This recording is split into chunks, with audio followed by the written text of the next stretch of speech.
हिंदुओं को मुगलों के खिलाफ एकजुट करने वाले हिंदू हृदय सम्राट छत्रपति शिवाजी महाराज का आज 374वां जन्मदिन मनाया जा रहा है।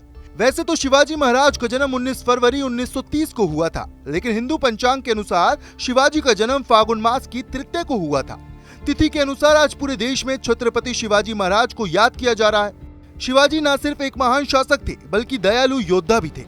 शिवाजी के पिता का नाम शाहजी और माता का नाम जीजाबाई था।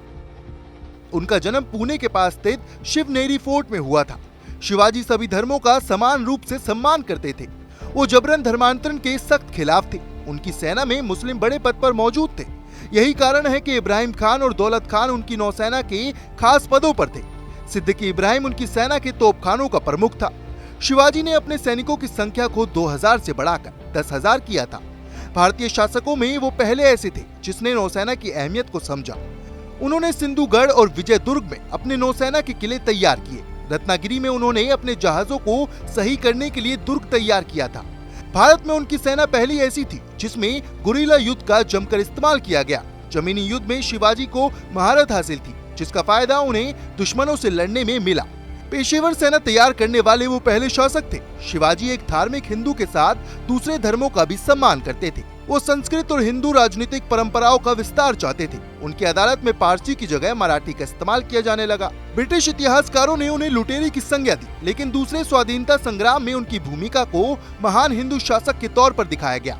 शिवाजी ने कई मस्जिदों के निर्माण में अनुदान दिया। इस वजह से उन्हें हिंदू पंडितों के साथ मुसलमान संतों और फकीरों का भी सम्मान प्राप्त हुआ था। शिवाजी ने 1657 तक मुगलों के साथ सौहार्दपूर्ण संबंध कायम रखे थे। यहाँ तक कि बीजापुर जीतने में शिवाजी ने औरंगजेब की मदद भी की, लेकिन शर्त ये थी कि बीजापुर के गांव और किले मराठा साम्राज्य के तहत रहें। दोनों के बीच मार्च 1657 के बीच तल्खियां शुरू हुई और दोनों के बीच ऐसी कई लड़ाइयां हुई जिनका कोई हल नहीं निकला। शिवाजी के बढ़ती अहमियत से आतंकित बीजापुर के शासक आदिल शाह ने शिवाजी को बंदी बनाने की योजना बनाई, जिसमें असफल रहने के बाद आदिल शाह ने शिवाजी के पिता शाहजी को गिरफ्तार किया। इस घटना का पता चलने पर शिवाजी आग बबूला हो गए।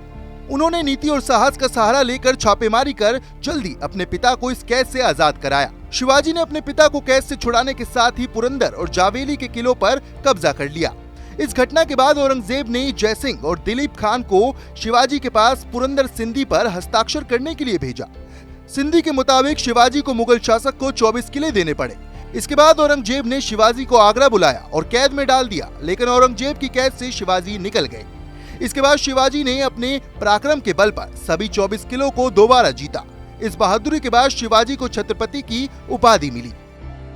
शिवाजी के बारे में एक बात और कही जाती है कि वो अपने अभियानों का आरंभ दशहरे के मौके पर किया करते थे। शिवाजी का निधन 3 हफ्तों तक चले बुखार के कारण 3 अप्रैल 1680 में हुआ था।